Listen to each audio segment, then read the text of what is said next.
Bonjour à tous, c'est Jaëlle de l'équipe photo. Aujourd'hui, je suis là pour vous parler du concours que lance l'EDA. On vous propose donc de tenter de gagner le Polaroid Instax SQ1. Vous pouvez retrouver toutes les conditions de participation dans la description.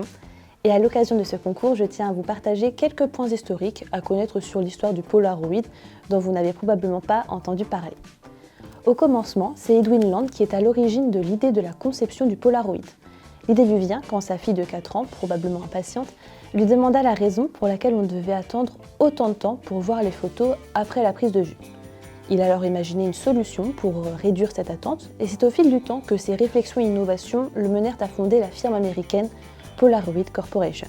En 1948, l'entreprise commercialise son tout premier modèle d'appareil photo à développement instantané, j'ai nommé le modèle 95. Son prix est de 1000 $.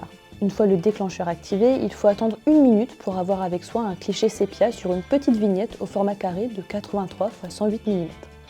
À cette époque, c'est une véritable révolution en termes de rapidité de développement. Toutefois, ce développement quasi immédiat implique quelques concessions. Les clichés sont de petite taille, les images sont facilement floues et le rendu des couleurs est peu satisfaisant. Et pourtant, malgré ces limites, il devient un rapide succès auprès des artistes. Parmi ces artistes, nous pouvons en citer quelques-uns tels que Andy Warhol. Vous êtes sûrement passé devant certains de ces célèbres clichés au Polaroid.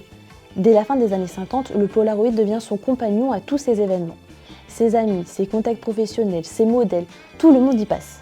Il photographie également certains objets de la vie quotidienne tels que des jouets, des boîtes de lessive. Le Polaroid devient finalement en quelque sorte un témoin de sa vie. Le rendu du Polaroid change la vision des photographes de l'époque. C'est ce qui se passe du côté du célèbre photographe américain du XXe siècle, Walker Evans.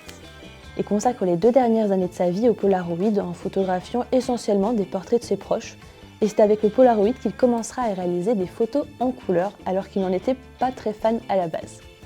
Le rendu incertain du Polaroid lui permet de lâcher certains codes de la photo et lui laisse finalement un champ immense de totale liberté en termes de créativité. Tandis que certains artistes adoptent le Polaroid en fin de carrière, d'autres l'utilisent au tout début de leur profession. C'est le cas de Robert Mapplethorpe, maître du noir et blanc. Il capture des milliers de clichés en noir et blanc et d'apparence brute, ce qui contraste énormément avec ces images très soignées pour lesquelles il a été reconnu par la suite. Il réalise au Polaroid surtout des autoportraits ainsi que des portraits de la chanteuse, artiste et poète Patti Smith, qui est sa colocataire et amie de l'époque.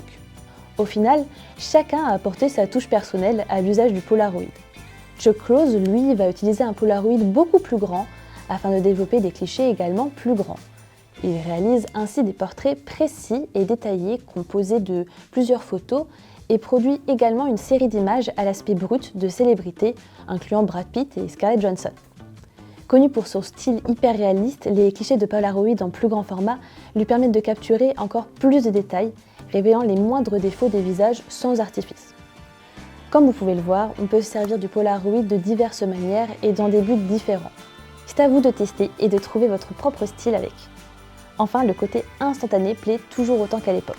Je vous souhaite donc bonne chance pour ce concours et je vous dis à bientôt!